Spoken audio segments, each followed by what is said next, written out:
Position to talk about this. Someone's lived here for 7 years and presumably gotten a work permit and worked here. If their asylum claim is denied, are they really going to be deported, or is that just a problem for the next president? Again, I'm not going to get into hypotheticals about specific cases. He does believe we need, and he has worked to increase legal pathways to citizenship.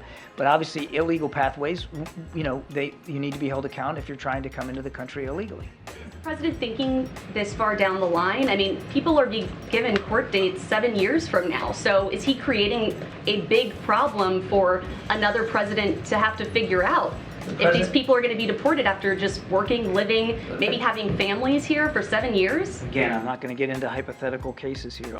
I understand you don't want to negotiate from the podium, but can you tell the American people if there's any immigration policy that this White House is willing to talk about and is working on with Republicans? So I want to be really careful as negotiations happen. We don't want to do this in the public, right? It does not help the process.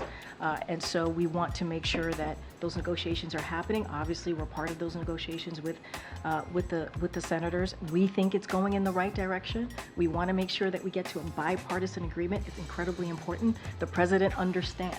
He understands that we have to fix this immigration system. It has been broken for decades now. And so we have to do everything that we can to fix that system. And so we're going to have those conversations. And you're right, it's not just about funding, it's also about policy discussions that they're having.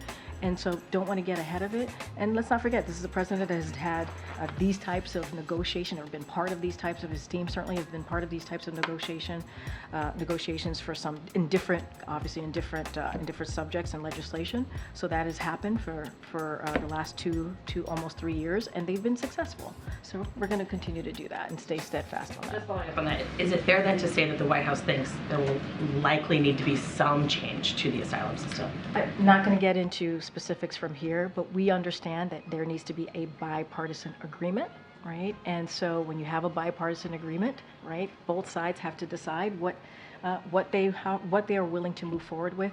I just want to be super mindful and let the team that are doing the negotiations do that themselves. And when they're ready to share what they've decided on, we will certainly talk about that. You started talking about accomplishments from this last year.